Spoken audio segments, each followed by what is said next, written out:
kita OTW ke tempat barangnya, ke apa tadi, penyimpanan bibit porangnya. Nanti kita tanya-tanya sama yang punya atau yang budidaya, jadi kita biar bisa belajar. Let's go.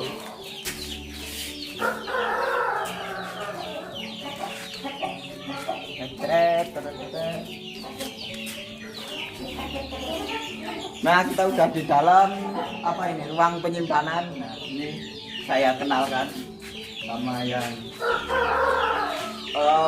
punya yang budaya. Ini namanya apa atau Mas nih? Ya masih Mas. Oh ya. Mas Anugrah dari Kepatihan Taman Martani Kawasan. Jadi gini Mas, saya mau tanya-tanya tentang porang. Kan saya dengar porang ini kan pas siapa itu Mas Paidi ke hitam putih itu, kayaknya kok menarik dan manfaatnya banyak. Jadi sebenarnya porang itu apa toh Mas? Kalau porang sebenarnya ini udah lama ya banyak, dan ini sejenis, kalau jenisnya jenis umbinya. Ya, kalau nama ilmiahnya Amorphophilus mulleriblum. Dan teman-teman mungkin kadang kalau zaman dulu melihat tanamannya itu mirip, kalau orang sini bilangnya pakan ulo. Tanamnya mirip, cuman dia beda. Oh gitu. Bentuk daunnya mirip, batangnya mirip, dalamnya juga mirip, beda. Ini porang, banyak manfaatnya, beraneka ragam manfaatnya. Kalau untuk saat ini kebanyakan orang digunakan untuk ekspor. Dari ekspor itu dia akan diambil glukomanannya. Dengan glukomanan itu dia akan dibuat macam-macam. Ada yang ranah farmasi, ada yang ranah industri, ada yang ranah kuliner, itu ada. Kalau kuliner itu biasanya buat apa Mas kalau Kalau yang udah beredar di pasaran itu namanya konyaku atau shirataki atau beras konyaku, sejenis mie dan beras yang dia baik untuk orang-orang yang pengen diet. Kebanyakan yang sudah istilahnya hariannya sering makan seperti ini ada orang-orang Jepang, orang-orang Cina, makanya ranah ekspornya ke sana. Gitu Pak. malah terkenalnya di luar ya kalau ini, padahal tumbuhnya lebih gampang di Indonesia. Betul, betul. Dan juga jangan salah juga ya, selain di Indonesia juga ada di beberapa Asia Tenggara pun juga ada, Vietnam, Thailand itu juga ada semacam seperti ini. Kalau untuk cara perawatannya itu sendiri ribet nggak sih Mas? Kan ini apa itu namanya, bibitnya itu kan kecil-kecil. Nah, untuk masa panennya sendiri kan nunggu seperti segede inilah setidaknya. Oh, kalau ini belum panen nih, ini belum. masih ya tergantung. Kalau kita panen jual bibit bisa, tapi kalau panen jual produksi paling nggak seperti itu. Gede-gede loh bos. Ya, Ini berapa lama Mas kayak gini? itu minimal 2 musim, idealnya loh ya. 2 musim itu 2 tahun lah gampangnya. Buat contoh. Jadi bibitnya paling enggak seginian ya Mas. Nanti masa panennya setidaknya seperti ini ukurannya. Jadi lumayan lama berapa? Paling nggak 2 musim. Kalau untuk segini dengan bibit yang seperti ini, untuk pengalaman saya masih belum dapat ya. Kalau yang pasti dapat ya kurang lebih dia bisa naik segini. Oh, gitu. Jadi kalau segini Baru dia dari segini bisa naik segini atau lebih. Kalau kita tanam segini ya 1,5 sampai 2 kilo lah rata-ratanya bisa nyampe. Jadi kalau cuman yang segini, dari kemarin, tahun kemarin juga tanam segini, belum bisa sampai segini ya. Kurang lebih segini. semakin besar bibitnya berarti akan semakin besar dikasih buahnya gitu atau gimana? Bisa jadi, bisa tidak. Bisa tidaknya karena apa? Misalkan kita mau coba ambilin yang besar nih, paling besar. Nah, itu. Ini kurang lebih 2 kiloan. Nah, ini kalau kita pakai yang umbi besar seperti ini, bisa jadi dia umbinya semakin besar, ya. Bisa jadi malah dia umbinya kecil nanti. Karena apa? Dia akan tumbuh, berat. Dia akan menghabiskan sisa nutrisi di sini. Ketika nutrisinya itu belum habis, namun masa dorman udah datang, berarti pertumbuhannya nggak maksimal. Alhasil nanti ini belum kempes, di sini udah ada ngembang lagi kecil. Oh, Nah, berarti biasanya kayak bertumpuk ya, mana ya di sini kemarin ini kayaknya hampir bertumpuk juga. Enggak. oh ya. Nah, hampir kayak bertumpuk seperti itu. Jadi dia akan menghabiskan sisa stok ini dulu baru. Nah, ini kan awalnya dari sini ya, dari sini. Iya. Terus dia membesar, jadilah ini. Nah, begitu juga ini kalau kita biarkan ini kita tanam langsung sekalian. Nah, ini misalkan 2 kilo bisa jadi lebih dari 5 kilo, atau bahkan kalau musim durmannya udah cepet duluan dan ininya belum habis, ya nanti alhasil bisa nyusul cuma kayak gini. Jadi pertumbuhannya nggak maksimal. Berarti kalau porang ini semisalkan satu pohon tumbuhnya juga cuma satu doang, atau kayak umbi jalar itu gerombol-gerombol akeh ngono kayak. Cuma satu. Jadi kalau porang itu di bawahnya cuma satu, tapi di atasnya dia bisa banyak. Yang seperti ini. Ini hasil-hasil kata-kata kemarin ya. Oh. Ini hasil yang dari panenan yang bagian atas. Kalau ini panenan bagian bawah. Ini kata atau bulbil lah istilahnya. Berarti modelnya di sini ya jelmi-jelmi ngono Mas. Nah, Atau gimana? Kok ada yang kecil, ada yang besar? bukan. Ini tuh nanti di daunnya. Ketika daun dia akan muncul seperti ini ya. Di sini kan tumbuh batang, seret, terus di sini nanti ada daun-daun. Nah, ini nanti di setiap ketiak daun itu. Semakin besar umbi bibitnya, hasilnya semakin banyak dan semakin besar. Berhubung kemarin saya tanamnya dari kata, jadi kata-kata yang dihasilkan ya masih kecil-kecil seperti ini. Jadi, idealnya kalau kita mau tanam itu palingnya yang segini. Sekilo isi 5-10 itu insya Allah bisa pasti 2 kilo insya Allah dapat. Berarti untuk lama panennya itu sekitar 2 musim. 2 musim itu berarti 6 bulanan. Bukan, 2 musim itu, satu musim itu istilahnya satu musim penghujan ya, setahun lah. Oh, setahun. Tapi tergantung dulu kita mau mainnya apa. Katakanlah gini, dulu pas pemula aku mikirnya, wah aku mau tanam nih, aku mau tanam biar bisa dapat yang segini. Ternyata itu bikin lama. Kalau kita hitungannya bisnis, ya tinggal kita sasarannya apa? Apakah mau pembesaran, apakah mau pembibitan? Kalau mau pembesaran kita tanam yang segini. Tapi kalau mau pembibitan, kita banyak-banyak tanam yang kata-kata segini. Banyak-banyak tanam kata yang segini. Dan harapannya nanti kurang lebih bisa dapat ukuran segini atau ukuran segini. Ini nggak rata ya, nggak mesti ukuran segini, nggak mesti ukuran segini. Jadi setiap ladang itu pasti berbeda pertumbuhannya. Kita nggak bisa matok rata segini semua, nggak bisa. Jadi setiap tanah itu beda-beda ya Mas. Setiap tanah, setiap perawatannya juga menghasilkan tumbuhan berbeda. Idealnya ya kalau cuma segini dengan dari kata segini menghasilkan umbi segini pasti.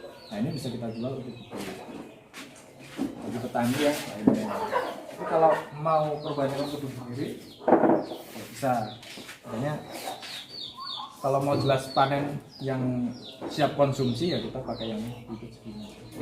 Berarti kalau misalkan nyobanya mau buat kayak pembesaran atau penggembukan itu, penggembukan itu Besaran kambing nih bro.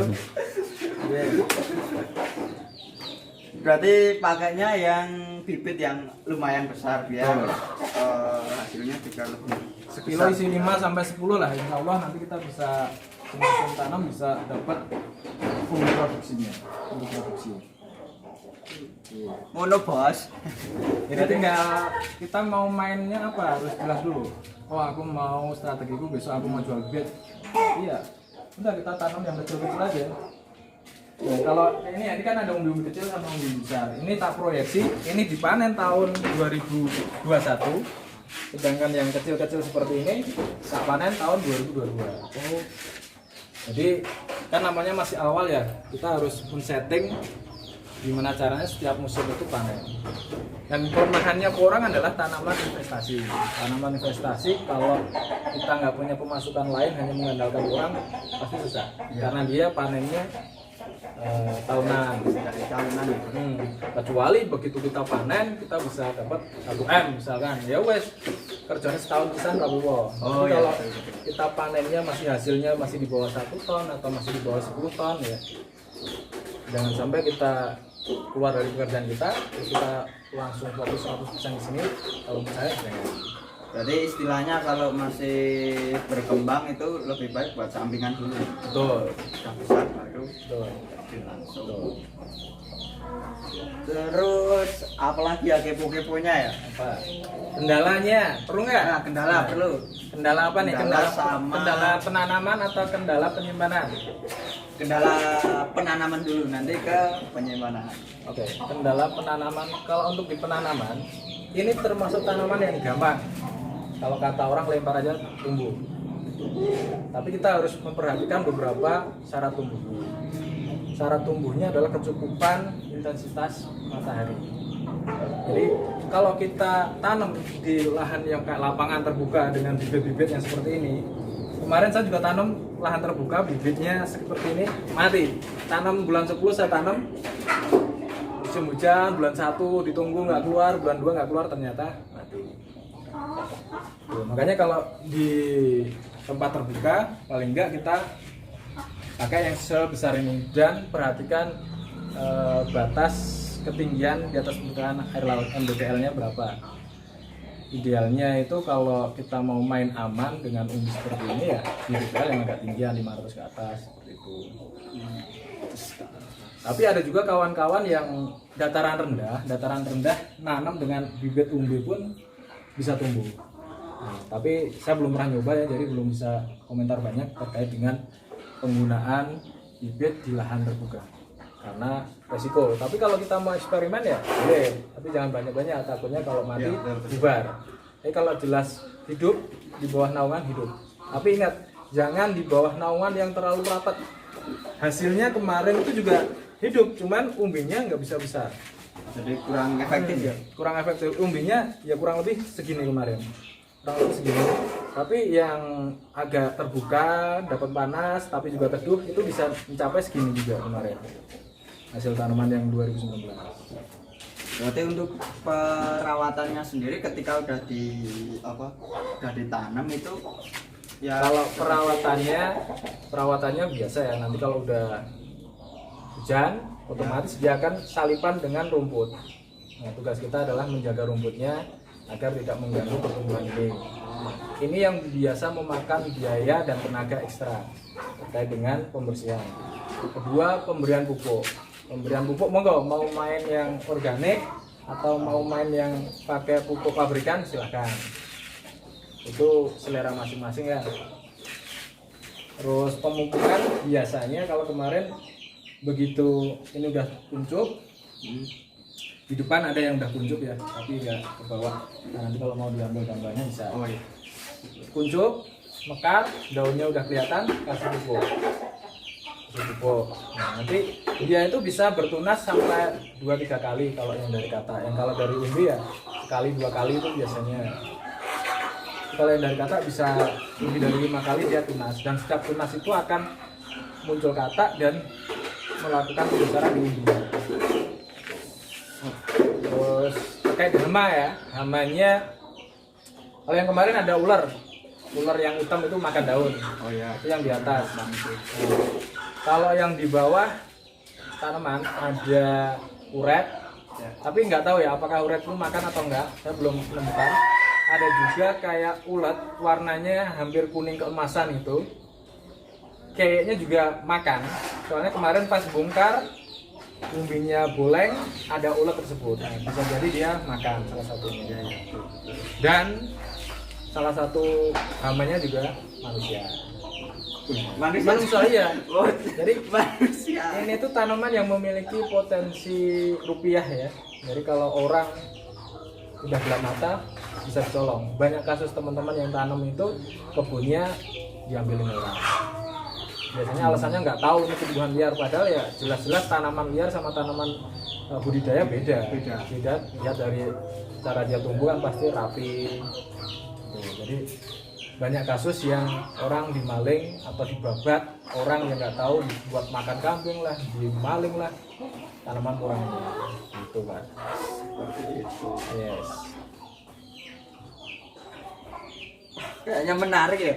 Tapi kalau belum lihat pohonnya bingung mau tanya apa.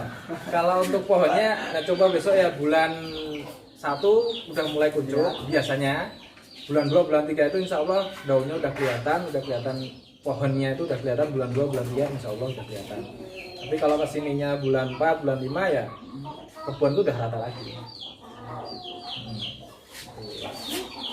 Jadi besok part kedua ya Mas. Bisa. Nah, nanti kita lihat tanamannya gimana. Karena kalau di sini itu hasil panen sama pembibitannya juga. Jadi nggak nanam di rumah, nanamnya di sawah. Ini tempat penyimpan bibit aja nih ya. Kalau dari proses penyimpanan itu juga ada tantangannya sendiri. Sebenarnya orang ini taruh aja di lahan. Kalau lahannya aman, itu tadi salah satu hamanya adalah manusia. Kalau bajing dasirang itu tadi. Kalau ini aman lahannya, tinggal aja di lahan ya, nggak masalah. Berarti Kayak kata-kata ini nggak usah tinggal aja, nggak masalah. Karena ketika kita bawa ke sini, salah satu potensi yang akan timbul masalah seperti ini. Coba lihat. Nah, ini adalah salah satu penyakit kalau kita nyimpennya nggak bener. Nah, ini ada putih-putih seperti ini. Ini kayak kalau di pohon kayak kutu putih itu ya. Atau teman-teman bilang ada yang namanya cabuk seperti ini. Sebenarnya ini dicuci pun bisa hilang. Nanti kita bersihkan, terus nanti tempat penyimpanan akan kita kembalikan ke lahan ya. Akan kita kembalikan ke tempat di alam terbuka, tapi nggak ke lahan. Ada tempat yang kita siapkan, alasnya tanah di bawah naungan, itu lebih tepat daripada kita siapkan seperti ini. Karena kalau kita mau simpan di tempat gedung bangunan seperti ini, idealnya sirkulasi itu lancar. Ini kan triplek. Karena kita cuma memanfaatkan meja yang ada, jadi kemarin asal tanam aja di sini sambil lihat ada masalah nggak, oh ternyata ada masalah, berarti kita harus segera action. Ini kalau nggak dibiarkan ya ini makin banyak. Berarti yang putih-putih itu tadi itu maksudnya hama juga. Ini hama ketika kita disimpan di sini. Kemarin pas awal-awal nggak datang, karena ini di bawah kan lembab ini bro. Iya. Nggak ada sirkulasi yang dari bawah. Ini kalau kita buka atasnya nggak masalah, tapi ketika kita balik 1-2 udah mulai kelihatan. Ini yang harus kita antisipasi. Nah, ini tantangannya ketika kita merawat porang, ya kita harus sensitif. Kira-kira ada perubahan apa, ini masalah apa. Kalau kita tahu ya segera action, kalau kita nggak tahu ya kita harus cari tahu. Gitu. Betul sekali. Gimana guys? Ada pertanyaan nggak? Kalau ada pertanyaan tulis komen di bawah ya. Nanti bisa mungkin aku bakal jawab. Nanti kalau nggak bisa jawab, nanti saya tanya sama yang budidaya. Selanjutnya apa lagi ya? Perawatan udah. Berarti ini kalau untuk penyimpanan itu nggak membutuhkan suhu khusus gitu nggak ya? Nggak, tempat yang penting tempatnya nyaman gitu. Nyaman dalam artian seperti apa? Ketika kita berada di tempat tersebut ya kita nggak merasa kepanasan, kita nggak merasa kedinginan. Idealnya seperti itu.